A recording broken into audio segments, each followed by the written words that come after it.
right. Good morning, everybody. Hello, and welcome to the TLDChat. I'm your guest host today. I'm Cara North.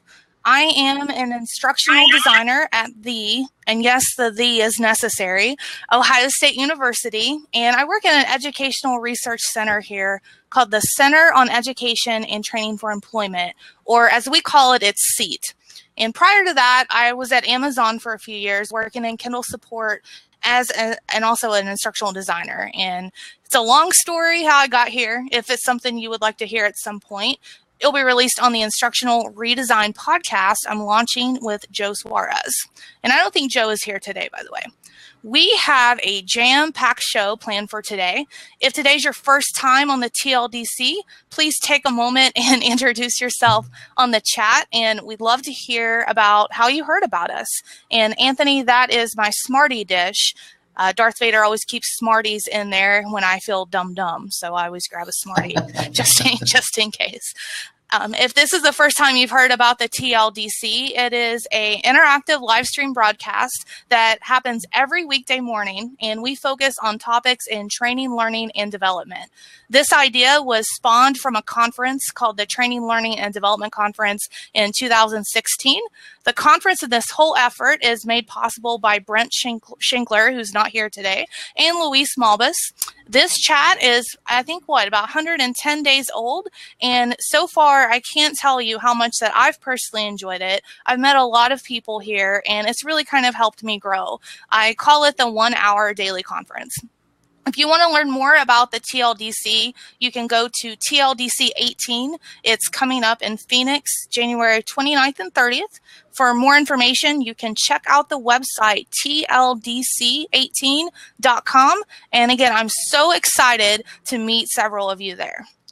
Like I said earlier, we have a jam-packed show, so let's hop into it. Thank you, Craig, for putting that into the chat. And I'm going to bring in our amazing guests one at a time to let them introduce themselves. What are we talking about today? We are talking about formal learning and development education. Is it needed? And what do the students look like? And what type of curriculum is out there? I've added some polls, so if you want to take a moment and take a look at those and respond, I would appreciate it. My first guest is someone that I call a mentor.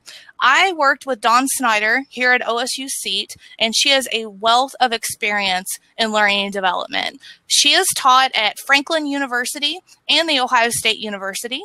So let me go ahead and bring in Dawn.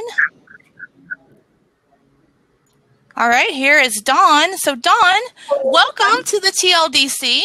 And if you could just briefly introduce yourself and share your favorite buzzword in learning and development. Oh, that's a great time. Hello, everybody. My name is Dawn Snyder, and I have a unique background because I've been a business owner, instructional design company. I have a manager, instructional designer, a corporate setting, and I've also been a university and a program building instructional design programs for emerging in our field. So it's a long time commitment to focus on bringing emerging talent into the field, giving the skills and the efforts need to be successful. My favorite buzzword this week is micro-learning. Right now does micro-learning. It's amazing that it's a strategy that once again the flavor of the day and all problems going forward for everybody, for every situation. So that's my favorite today. All right. It looks like from the chat, your audio was a little bit spotty. Can you test your mic one more time for me and then give an abridged version of what you said? Let me do that. I'll need to step away from the audio. If you bring another guest, then I'll come back. Okay, sounds good. So Dawn will be right back. Actually, hold on. Hey, you know what? This is my first time doing this, so you just bear with me here. Okay, so while Dawn is getting set back up, my next guest is someone who is an absolute dynamo in the business. If you've never heard of him, you probably have. You've likely seen his presentations throughout the learning and development circuit, and I've actually never met him, so I was thrilled that he accepted the invitation to be on today. You probably know him from his games, but Andrew Hughes is also a professor at the University of Cincinnati. So let's bring in Andrew. I'm going to ask you the same questions. I want you to tell us a little bit about yourself and what is your favorite L&D buzzword? Ooh, that's a good one. Hi, everyone. Everybody hear me okay? All right. My name is Andrew Hughes. I am the president of Designing Digitally, which is a custom content development company, really focused on developing high-end training in the corporate and government training side. But I wear another hat, and really what we're going to talk about today is I'm actually a professor at the University of Cincinnati. I've been teaching at the University of Cincinnati for 8 years, and I got full professorship. It'll be 3 years here in the fall. I teach a 4-course load each and every semester, and I've been fortunate enough to be able to teach primarily for our business law tech department under the online division. So for the past 2 years, I've been strictly teaching a full online course load. And so my biggest buzzword, does it have to be my favorite or least favorite? How about you go either way, even though I want this to be a positive conversation today, whatever well, I would say my most favorite is behavior change, because technically between that and engagement, because those are the two things that you hear all the time, and that's what we're trying to reach for anyways, is engagement and behavior change. So there's mine. I think those are both great words. So thank you again, and congratulations on getting your professorship at UC. That's awesome. I did not know that about you. Yeah, thank you very much. No problem.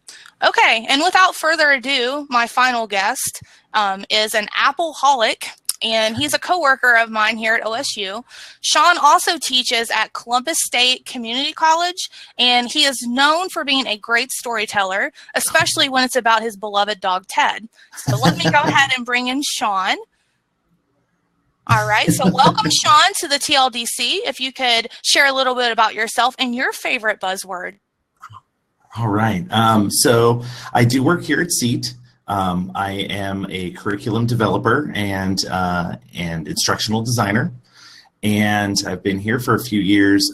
Before this, I actually was at a major textbook company, so I was developing both print and online learning products.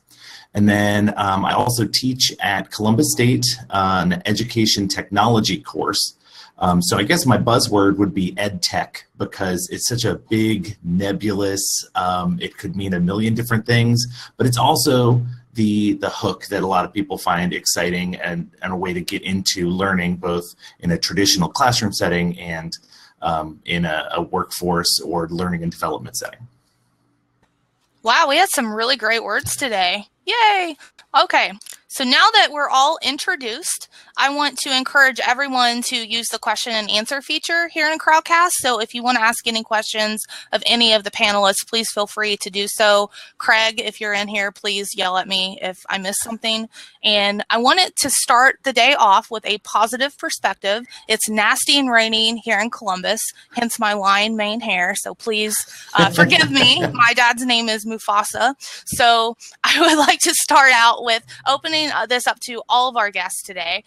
What is the case for formal instructional design education? And let's caveat this by saying not necessarily a graduate degree. Let's start at the associate level, bachelor's, or graduate level. What's the case for it, and is it needed in the field? And that can go.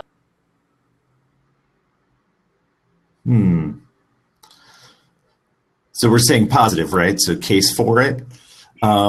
I think it's a great idea. My challenge is that I don't think we have really defined what instructional design is.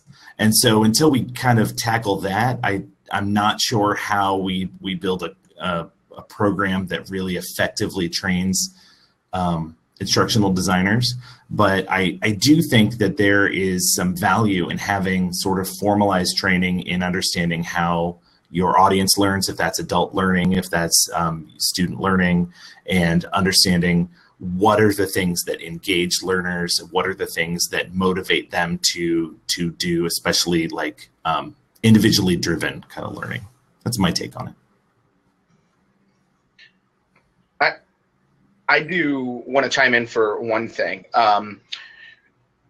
I agree completely with you. I think the role of an instructional designer is evolving so much, and depending on the type of instructional design you're doing. So a great example is if you're going to be doing formal instructional design for, let's say, a classroom setting in the K through 12 setting, I feel that's much different than, let's say, you're going to be an instructional designer for the corporate setting where you're custom building course content.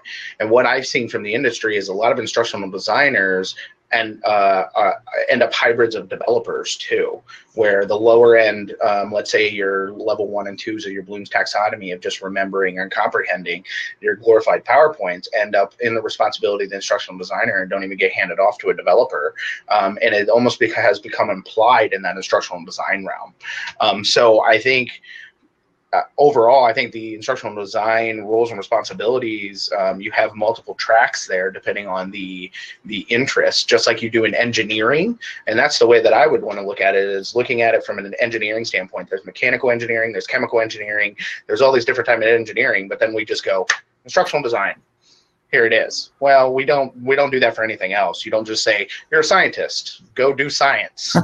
Go do science. Yeah. So in my opinion, what I would want to see is actual tracks for those particular types of instructional design that you would like to do. If you wanted to lean towards the development side, if you wanted to lean towards formal instructional design, or even a research side of instructional design.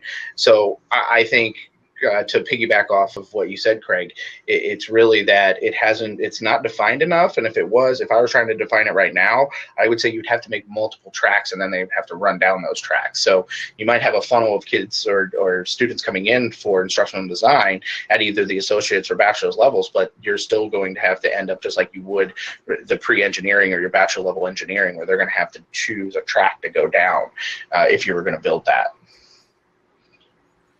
I like that idea a lot, actually.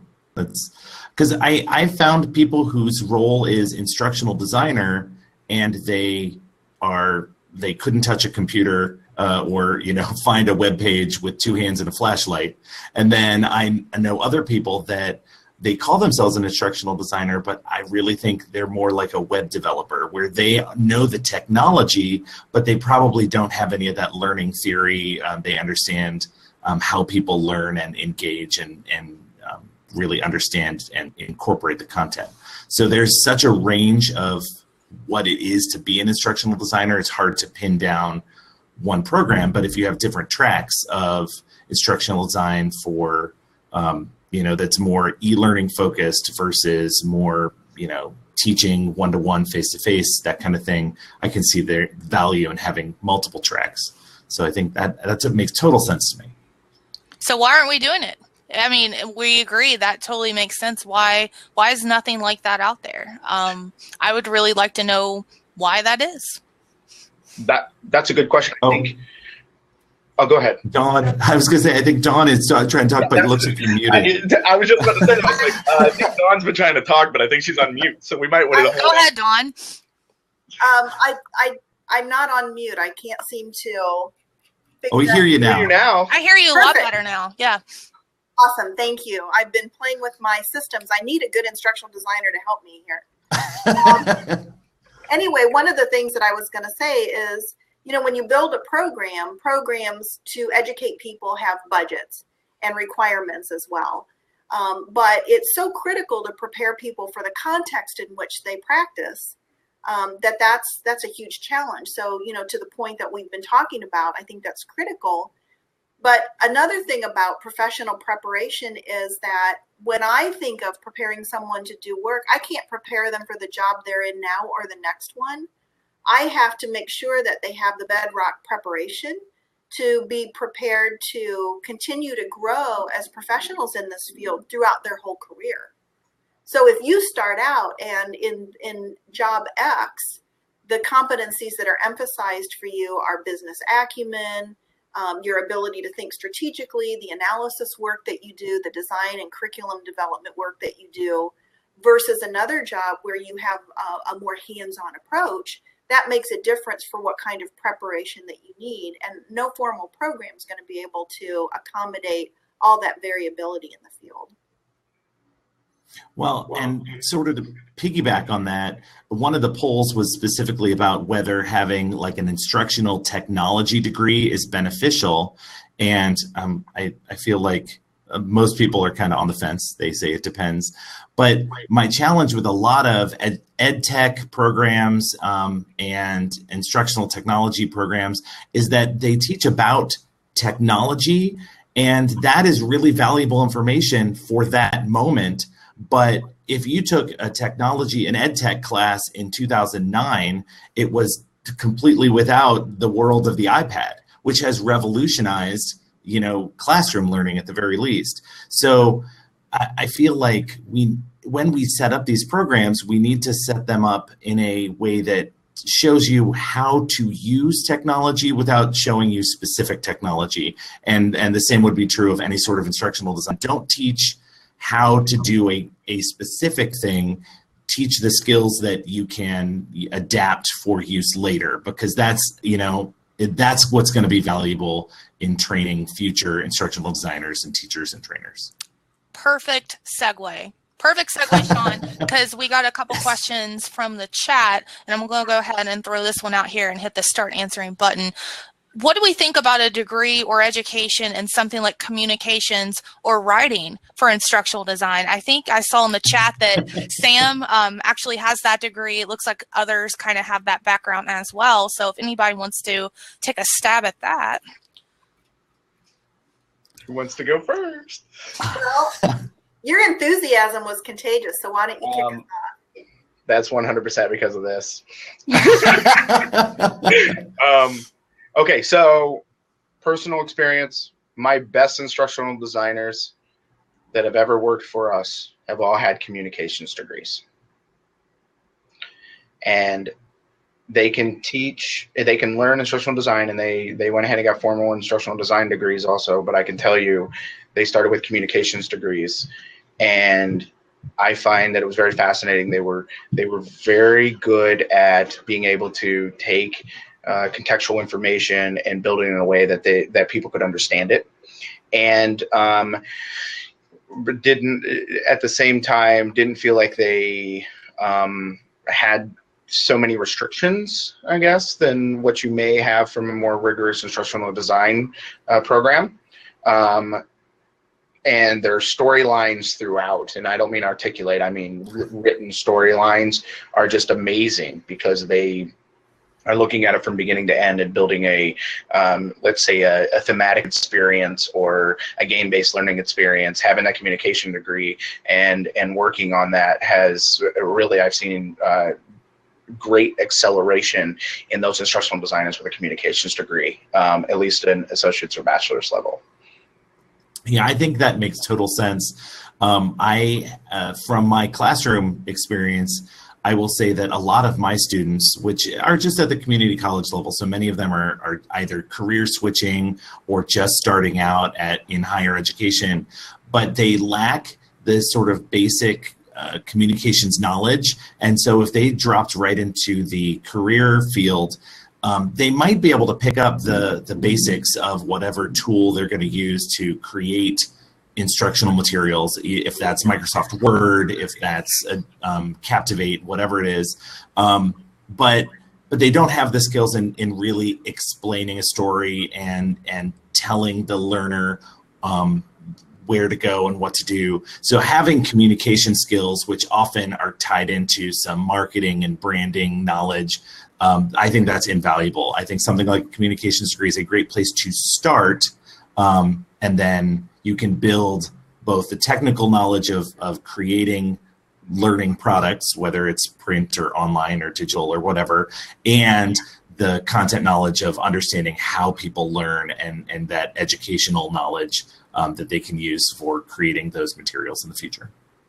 Yeah, and I'd say, the communications and the writing are so important because it's about taking a message and crafting it for other people to consume it. And it's also about thinking about how the audience will receive it. So to the point that was made earlier, you've got a novice professional by any standard who comes in.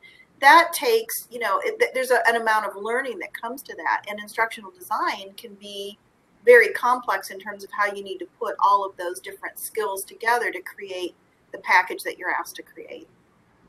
For instructor-led training, for example, a designer who has trained people and been on their feet in the classroom can create a superior product to someone who has not had that experience.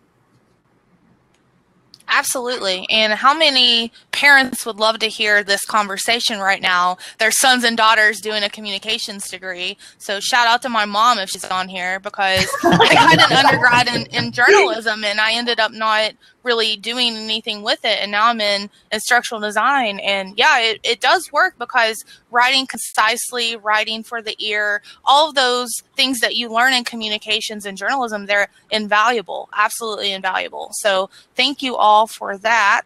And I'm going to go ahead and hop into our next question and then we'll switch gears. So it looks like we have a two-parter from Ajay.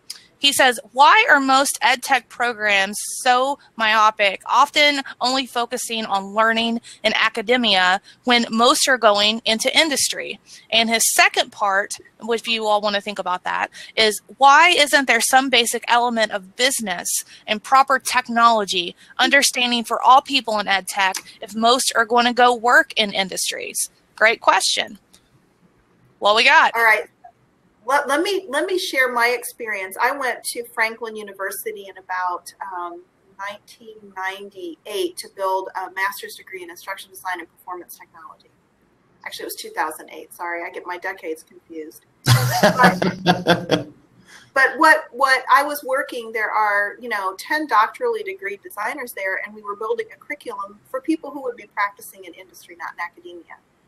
One of the things I found is that most of these designers, their career path had led them through, a reputable program. They were, awesome, very talented people, and they'd only worked in academia. And so that's where I come back to my point that the context makes a difference. So if you've got a professor who's made, and you have to make a significant investment in your career and doing design in that particular context to be in academia, if those professors are the ones putting the classes together, they may not have had the experience of working in business and industry and understand how some contextual differences can be critical. So for example, if you're doing instructional design in a university, everything you do is going to be about a class. Yep. So you're worried about mediating that class. You already know it's a class. You already know how much time you have. You're picking the resources and working that way. For those of us in business and industry, we're often presented with a problem. I saw someone mention problem solving earlier. We're presented with a problem we have to solve. So we start, is it a training problem or is it another type of intervention that needs to happen? And so we're starting at a completely different place with a requirement job, not just to present content, but to move everybody that is required to take that training through that path and get them out the other side with a specific set of skills that are of value to that organization. So the context in which you prepare, you are preparing, and the people who are preparing your preparation have been exposed to is really critical, right? Oh, so definitely. That's been my perspective. I was surprised, but it explains to me why some folks aren't prepared for the contexts in which we need them to do the work.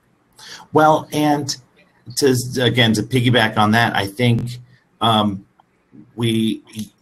Ajay was completely correct that a lot of our ed tech programs have been and tend to be very classroom focused and myopic, but they don't need to be because you can get to the context later if you're more broad when you're talking about things like blended learning or flipped classrooms or just a general use of technology, tech-driven, instructor-based, all of the different modes of learning that we have are applicable both in the classroom and in industry. So when we have somebody that's, just teaching broadly about how do we do blended learning, they they should teach, I would hope they would teach, I hope I teach, in a way that can be used in both the classroom and in industry. But I do see, especially when we're looking for textbooks and other programs to teach these future educators, they are almost always just strictly focused on the classroom. And we as instructional design educators need to do a better job of being broad and teaching the concepts, and then we can discuss the context in which they're going to use these skills. Hopefully. I wanted to touch on something that I saw here. We hit on those contexts of the university side. I want to just chime in. Since I'm in the business law tech department, it's a little different. One of the things I saw on there is, why isn't there more integration of business into the instructional design or education side, or in computer science? Why is there not business? Here's why. And each one of you teaches at the university level. We're siloed. I have individual rules and regulations and restrictions and obligations from the Board of Regents for my courses and my syllabi that I have to fulfill. And then on top of me is my program chairs that have to fulfill that for that division. And then on top of that, the dean has to fill it for the entire departments of the business law tech departments at UC. So the hard part is we do collaborate, but we are all under our own individual stressors, and it silos us as an institution. And so there are bleed overs of classes, and we recognize that. But for us to add additional courses, like additional business courses, you have to add more time. And so that means your 4-year degrees have to be 5 years. Things like that have to happen, because we're still under the understanding that we still have an entire structure of course loads of business students that we have to get through under our rigors. So to pull other people in, it silos us as an institution a little bit. And so it's the student's obligation and responsibility with those elective courses to take that.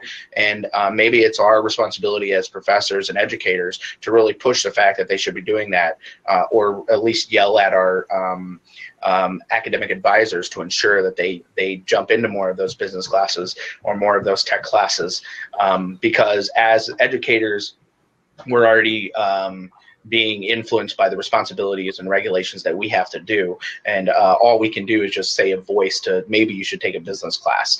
And even with that, we have to be careful, because we cannot give advice like that per the university rules without talking to their admissions rep. So there's a lot of things that hinder the ability to say, well, let's just jump and have them take some more business courses for this program. So you're saying it's bureaucratic? What? No, we're not used to that at all, are we? Right. All right, it's about the halfway point, so I will give our panel just a few moments to go through the chat, read through and catch up, and I will just do another quick plug. If you like what you see today, again, we're a weekday live show every weekday, 8 a.m. Pacific time, 11 a.m. Eastern, and 4 p.m. Marco and Bethany, UK time. So we'd love to have you. Again, if this is your first time, we hope that you've gotten value out of today's conversation, and please don't hesitate to let us know if there's other questions that you have. And at the end of the show, we'll also send out the information for you to connect with everybody that you've seen here today, and that way you can grow your personal learning network. Again, our conference coming up is the TLDC 18 in Phoenix, Arizona, January 29th and 30th, and we hope to see you there. So if somebody can pop that link down there for me, that would be great.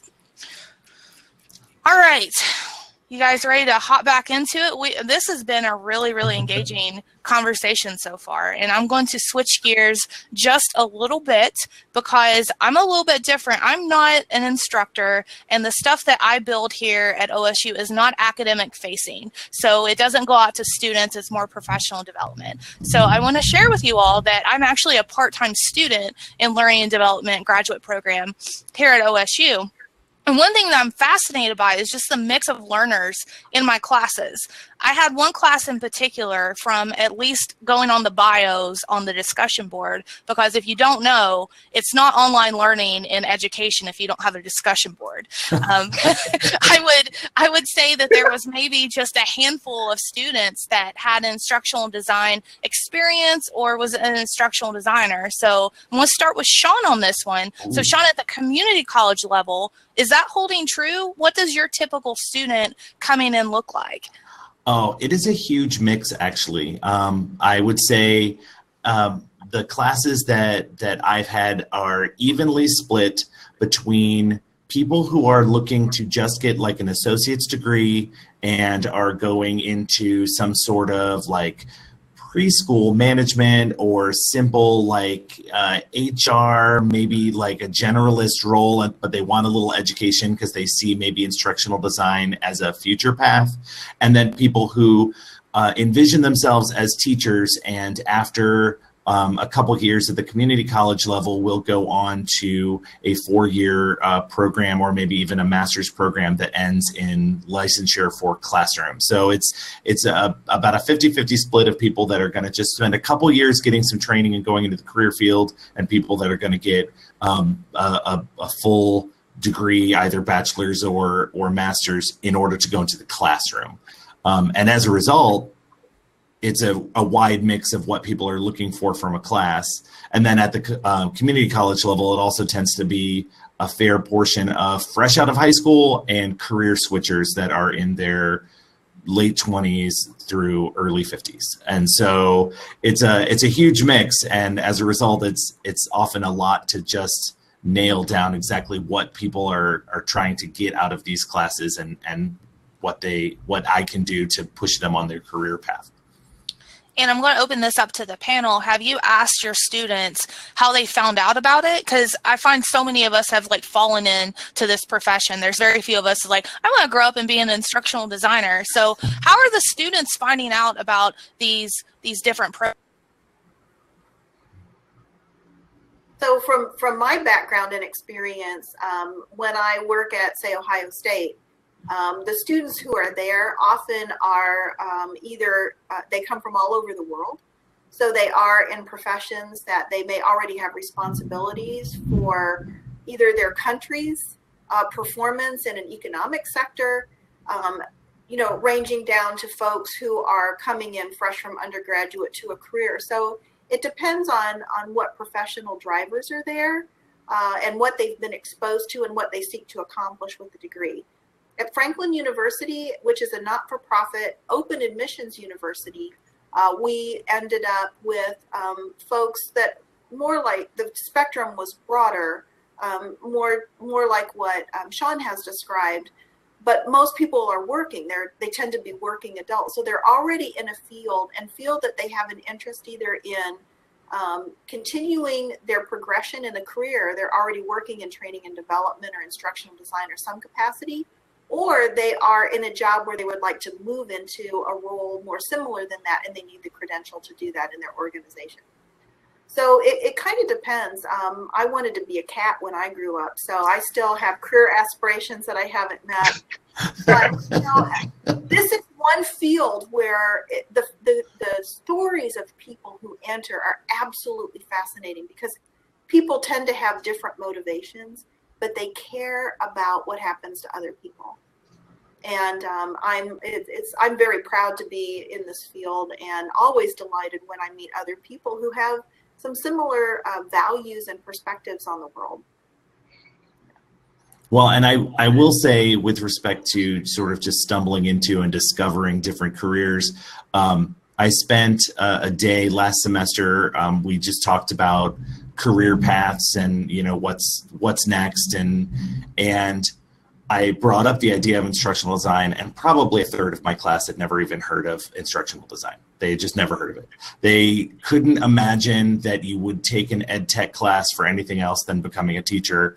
And you could see their eyes kind of light up of there are other things I could do with this knowledge. So it really, I do think that it's a job that you're probably aware is out there, but maybe you don't have a name for it, or you haven't you haven't really thought about it, but everyone's experienced it. Everyone who has been to any sort of job has had on-the-job learning and training of some kind, so you know that there's a need for it, but you might not have put words to it.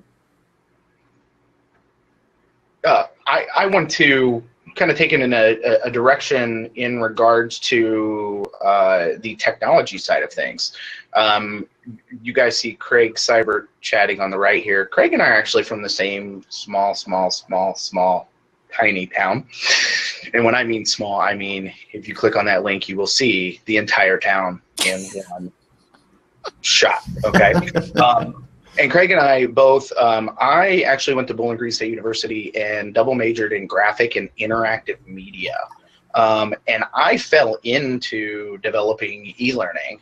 What ended up happening is I was recruited before I graduated from undergrad for a company called Applied Learning Labs, where I was an e-learning developer because I was good at interactive media and developing things in like Flash and Director, and you guys remember Macromedia Authorware and all that good stuff. And I was nerdy, and that's how I kind of fell into development. And then over time, I got to work with instructional designers and really a hands-on experience with instructional designers, where I had one named Susan Schultes, and she actually taught me for over a year, hands-on, day in and day out, while working on projects, the best approaches to instructional design.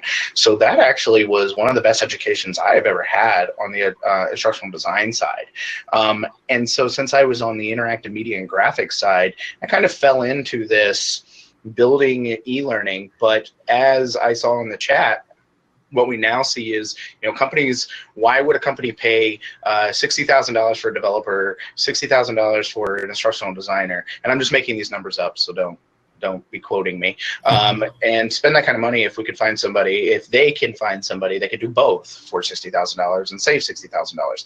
And we're seeing more of that happening in the industry.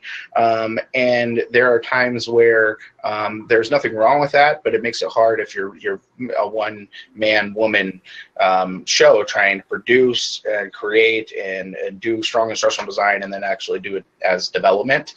But that's kind of how I fell into the whole training and learning side, and then it kind of snowballed from there. So you can actually fall into even some of that formal instructional side from coming from the interactive media.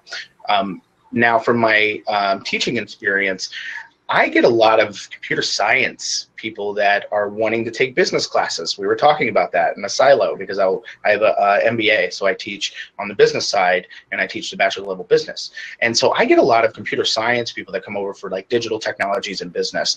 But what they've done is it's not me teaching them business 101. It's teaching integration of business technologies that impact computer science, or integration of educational technology that impacts business. Why to choose an LMS or something of that nature, and what are the hindrances of an LMS, and what are these LMSs programmed in, and why. And so I get to teach things like that, where we still see some of that overlap from before, but at the same time, what I've seen is a lot of people fall into this. It's not necessarily, no offense, but when you're a kid, no one goes, I want to be a firefighter, a police officer, a princess, an instructional designer. I want to be an instructional designer. But I look at it now, and to be honest with you, it's a great profession, and I think there's some very talented people in it, but I don't think we've all just woken up and said, that's what I want to be when I grow up. Exactly. Go ahead. One of the things I'd like to add to the conversation is, no matter how we got here, I think it behooves us, if we're going to be in this as a career, to continue to develop, right, throughout our career path. And I have always looked to, there are several organizations that set standards for instructional designers or define competencies. So there's IBSTIPI, the International Board of Standards for Training and Performance Improvement. And for $15, you can buy their little book about what are the competencies for instructional designers and what are the, the performance statements. What should you be able to do? And you can look at that and judge it against your context and say, hey, maybe this is what I'm good at, and maybe here's a next step. ATD, the Association for Talent Development, defines standards for different roles in our fields. And so one of the things that I noticed I got my PhD in 1989. The skills I used then there are some really good things that I learned, but our field changes and education has a hard time keeping up. I noticed in the chat, somebody said, you know, you have to be a self-starter. You have to continue to figure out where the field's going, where you are, what your context is, and what you need in order to really, we all need to do that in order to continue to be relevant. Absolutely, and that's something that Sam has talked about several times in this chat, just the standards of what does a good product look like. And I know, Dawn, that's one of your phrases you've always pushed on me, what does good look like? And that's something I'll always remember you sharing. And I think it's a great question. And we have a perfect segue talking, especially from Andrew, talking about the lady that helped work with him and mentor him. We have a question from Mike in the chat, and Mike wants to know, how are intern programs promoted in learning and development higher education?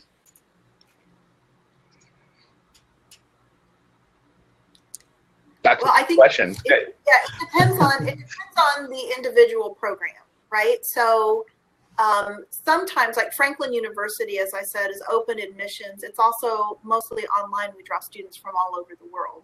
I still sit on the advisory board, but the students have to be really instrumental in getting their own internship opportunities, because there's no way any program can find, you know, unique experiences around the world that would satisfy the needs of the students. I think some local programs that I've known and that colleagues, they really work hard to establish relationships with businesses. I know in the courses I design, I almost always have students have to produce a product where they have to get out of the classroom and talk to people to get it done. Because one of the big flaws in professional preparation is if you think everything that you do comes out of your own head and you work as an individual, is one of the most distressing elements of lack of preparation, because designers work in teams and you work with subject matter experts, and you have to know how to work with people and how to get work done in a very complex ecosystem that includes a lot of different stakeholders. So, you know, I think every program is unique, and you have to check out which programs, if you want to go to something in your area, which programs do stress that kind of preparation where you have internships and real life experience. But the only other point I'd make about that is the practice that you get there is only relevant if you get high quality feedback. So, you know, what we were talking about before, you might have somebody in your workplace who can teach you better than you'd learn in any program.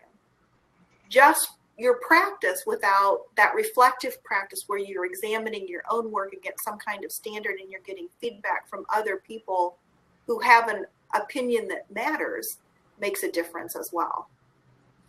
I think one of the problems that we run into with internships, and I think the feedback comment is spot on, is that internships more often than not are a checkbox item. It's I'm gonna be an intern for a summer or for a semester, and having been in a corporate environment where we'd get a whole host of interns every summer, and they were, pardon my language, they were a joke. Like, more often than not, you'd find them sleeping and no one would say anything, or we'd give them nothing work to do, photocopy this and then sit there.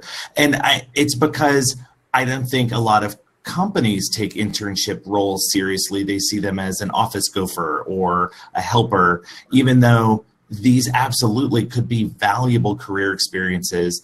And it would be so much better to see an internship program where we're pairing up somebody who maybe has never even heard of instructional design or whatever field you're in, and we pair up that student or that new worker with an experienced person and get a real opportunity for growth, development, feedback. But we don't do that. And so, yeah, I haven't seen a lot of successful internship programs for instructional design.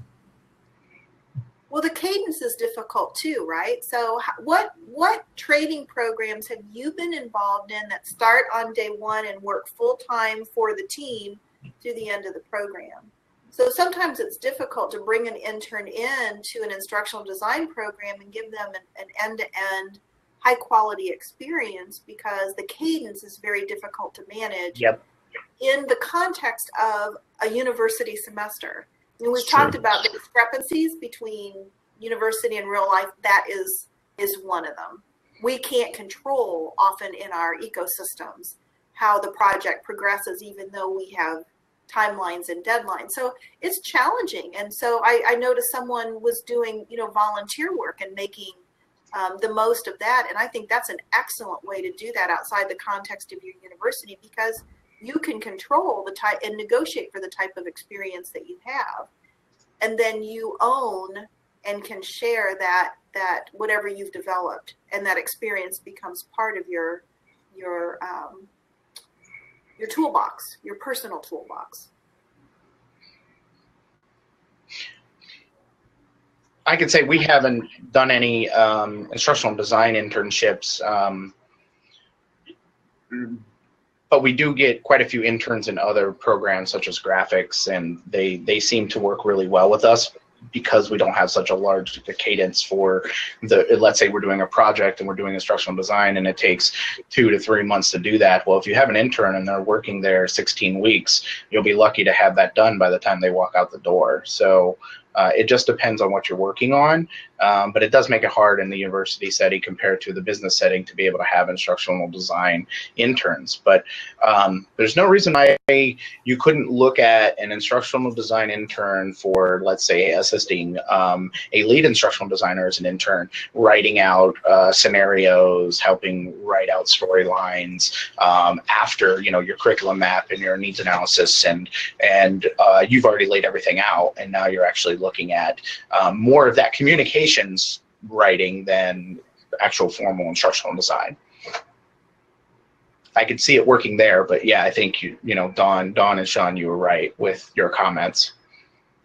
Well, and I also think, just off the top of my head, I was thinking, you never see an intern in project management, right? Because that's a role that nobody starts out their first career job is project manager, right? You usually start at a developer worker level and then kind of build up. Instructional designer is often the kind of the same thing, because you're really a project manager. You're managing people who are developing materials. You're working with subject matter experts. And so that's not a role that you're going to just walk off the street and start doing. And maybe that's part of the problem too, is we don't have a reasonable expectation of what skills an instructional designer might be bringing on day one. And it's an organization jumping role where you really have to be there and be in it for a while before you can really see yourself as an instructional designer. But I like the idea of having an intern kind of partner with the instructional designer, so you get, and it's almost like career day, but stretched out over several months, a feel for what it really is like to do this job. And as a student, go ahead. I was going to say, that's what we do when we onboard a new designer in the organization I'm in now. We take a new designer, and even though they have a lot of qualifications, depending on their preparation, whether it's formal or not formal, we pair them with a designer who can show them the ropes. What are our processes? What are our procedures? How do we work with the product ecosystem, the stakeholder ecosystem, the environment ecosystem? What do our products look like? What does good look like? What are our standards? And then and it takes a while, even with somebody who's prepared, to get them to the point where they can add value without a lot of supervision. Well, and onboarding is an excellent example. I've told Cara this story probably like twice now, so she's going to be bored. But I have a friend who works at LinkedIn, and he is specifically in charge of onboarding. And so before he really got into the job, he spent a long time polling all of the employees about what the problem is with onboarding. And the vast majority of them said that, the training is fine, except that I got to my desk and I had no idea what my job was. And that's so true. So many people have had that experience, because we think about the high level training of like, how do you fill out your tax forms, and what's your insurance, and how long has the company been around, and here's the important history. But we don't think about the importance of pairing that new employee with somebody doing the job and saying, hey, this is your coworker. They're going to be showing you the ropes because you're going to be doing essentially what they're doing and setting up like a partner role.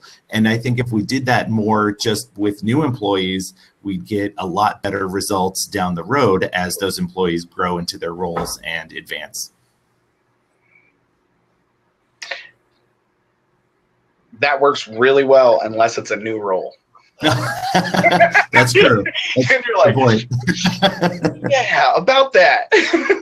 No, but you're dead right.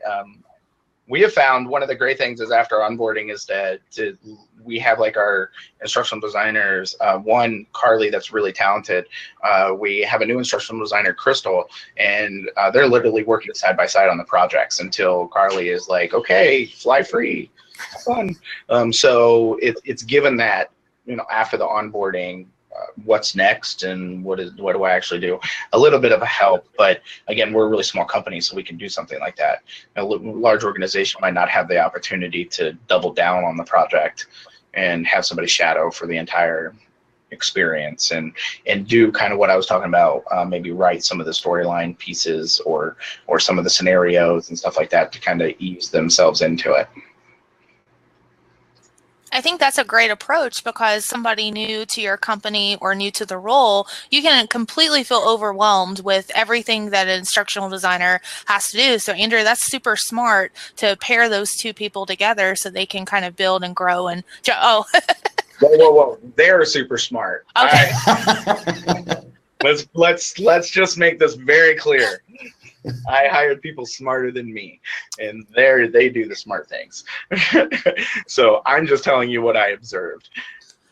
Well, again, perfect segue. You all are the best segue people ever. Because the last question wrapping up today was something that I've written out. And I want to talk about hiring and filling people in the right roles. So specifically, we'll start with Dawn and Andrew, and then Sean, feel free to chime in. But Andrew and Dawn, you both have roles right now where you hire people. So what are some of the things that you look for in a candidate? Do you look for that instructional design degree? How do you test people? Is there a performance test? What do you look for when they're coming in the door fresh out of school?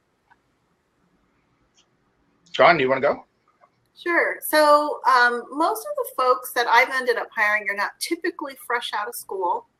But I think what I'm looking for are people who are results oriented, number one, and then who will succeed in whatever environment I'm hiring for. So for years I hired for my business, which was a consulting business. I needed people I could throw up independently into any situation and they would be able to figure out what the next step is.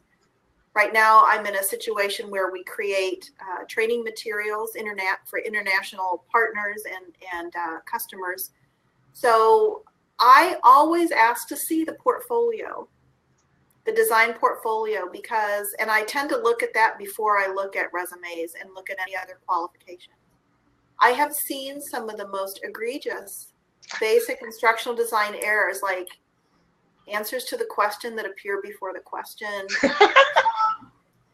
There was one guy who had a picture, gave us a video of him had a picture of himself in a do-rag, which, is a great personal choice, but I don't recommend it as a putting your best professional foot forward, where he gave a presentation that it was PowerPoint that was written like it was a page. And as he read from it, he would underline things using a yellow highlighter. So I want to tell you that, the fact that you're here tells me something about who you all are in the audience. But I think it's, I look for people who can demonstrate to me that in some context, and it may require explanation, they've made some good design choices. And it doesn't matter, again, you can get that preparation to do that in a variety of situations and a variety of contexts, but you have to be able to produce. Not just talk about it, to produce something, and a portfolio is a necessity. Well, and if I can jump in real quick, I feel like one thing you often see in job postings for instructional designer, it's, experience with insert web technology here, experience with adult learning theory, experience with 85 different programs from the Adobe suite to articulate, to captivate, to everything. And then you might as well have 7-20-10 rule too. Don't forget about the 7-20-10. It's shocking to me how much we expect of instructional designers, and I would much rather see, when I'm talking to somebody, a willingness to learn, a sign that they're intelligent.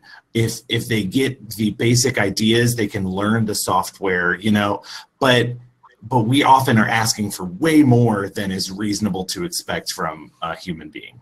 At least I think, looking at some of these job descriptions. I can agree with that. I think there's a couple things. I saw in the chat that I'd kind of like to piggyback on, because you guys hit those pretty well. We do an assessment.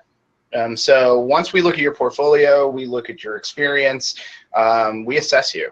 So what's going to happen is we have content material, everybody gets the same assessment, and you're dropped this assessment and you need to build your storyboards and your curriculum map from it. And those are reviewed by our instructional designers and our developers. And the biggest thing here is it's a democracy, so they are voted upon who is hired. So it's not just Andrew hiring somebody because I think so. Another thing we do is, and this one's controversial, we do personality tests. And the reason why is I have type A, very driven, very independent, and people that can think on their toes without just being asked what to do next. And so we are very, very stringent on our hiring practices. I don't hire people just because I know them from the industry. It really comes down to their performance. I need executors. I don't need visionaries. I don't need talkers. I need doers. I don't need pessimism. I need optimism.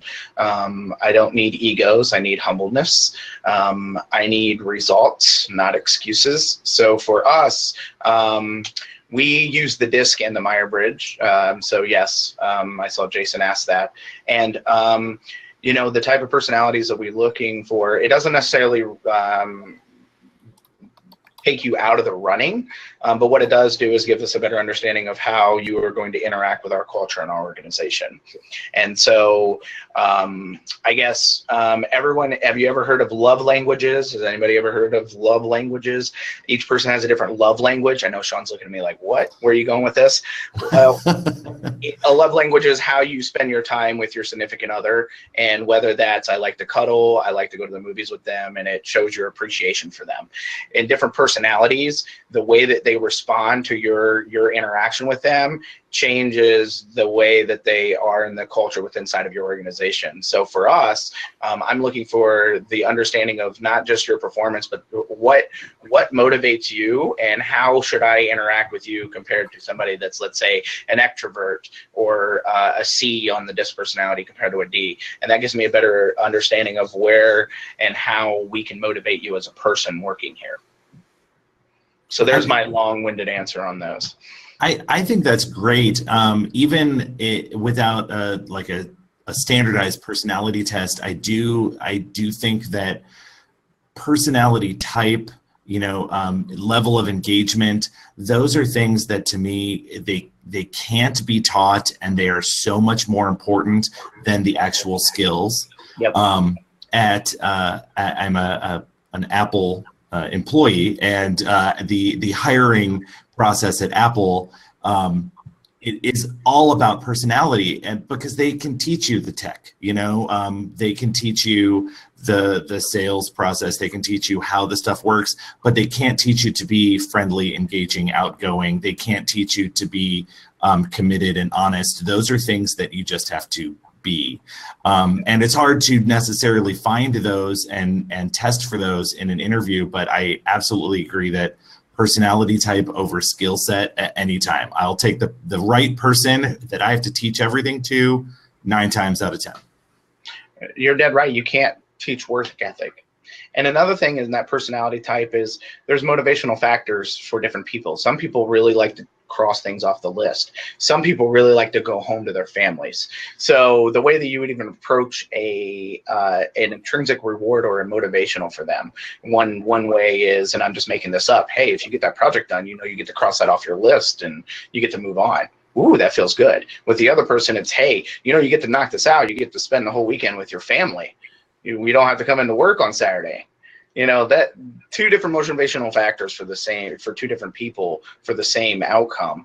And you can't, like you said, you can't teach drive, you can't teach ethics, you can't teach the moral standards or compass, and you can't teach what I consider the greater good. A lot of times nowadays, people aren't working for the greater good. So what I tell people here in the interview is, you and I, or us four here, do not have to go hunting for our buffalo and come back and bring it back and feed the group, the tribe that we have here. No, what we have to do at Designing Digitally is build learning solutions that impact other companies to train them so that they pay us so that we can then feed the rest of the tribe. And so that's where I said the ego has to be left out. That personality has to be there where they're looking at the greater good and they have that drive and want to do it. And sometimes that's really fine. Anybody can do you in an hour interview that they want to do that. True. Definitely true.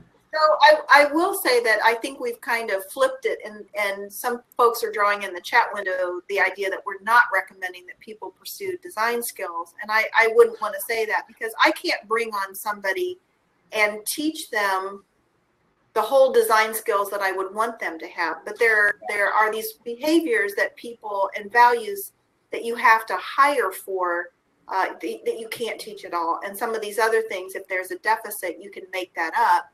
Even though I don't want to run an instructional design program in my shop, I need people who can walk in the door and design. Oh, I agree with that, definitely. It's part of it for me is not necessarily like instructional design skills, but like software competencies, you know, because you might be great at Articulate, and our shop exclusively uses Articulate, but that's now. I need to know that you can learn the software that we pick next year or in 10 years, or, you know, if we switch to a whole new thing and it's all virtual reality, who knows? But yeah, I do think that knowing the principles of instructional design is important. I do want to chime in real quick because I want to show a great example. We've been talking about interns. We've been talking about, you know, self-driven people, and we can't train that, and if internships can work or not. I do have somebody right here in my office. This is Sydney. She's our summer intern from the School of Advertising Art in Dayton. And I'm going to plug her because here's a student that just graduated that's here on an internship with us that is very driven. She understands the technology but might not know it all, is willing to learn it, and continues to evolve. This is the type of person that you're looking to hire, not somebody that's going to come in with an ego or isn't interested in that. So I'm sorry to put you on the spot, but here's Sydney. So, you know, with that said, I hope that it is Sid. She goes by Sid. So, but she's a great example of what you can do with an intern, and actually having an intern that can provide a positive outcome for you.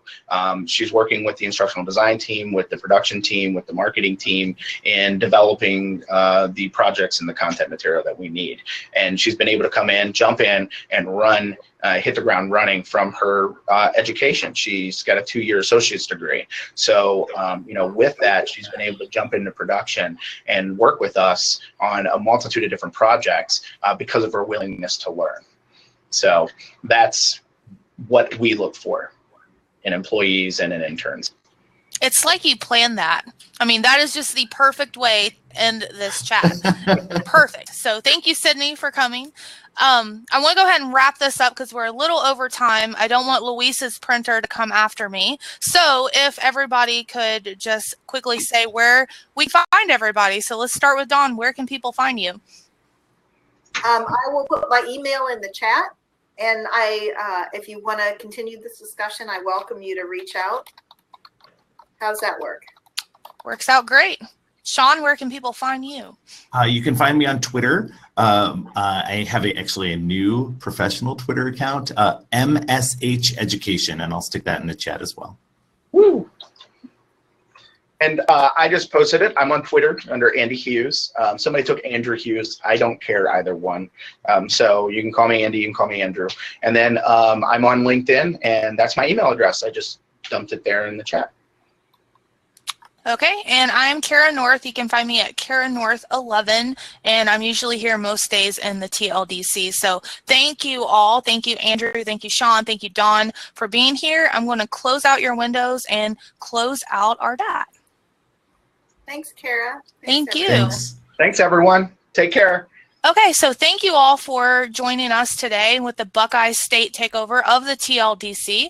Again, I'm Cara North. I really enjoyed the conversation today. I hope that you all got some value out of it too. I'd like to have a part 2 of this at some point. Hint, hint, Luis, if we can make that happen, that would be great. Again, I'm sorry I went over time. I can completely understand I understand him a little bit better. I'm more empathetic now if he can't follow the chat and everything. So I get it, Brent. So if you're watching the replay, I empathize and I get it. But thank you all and have a great day. Take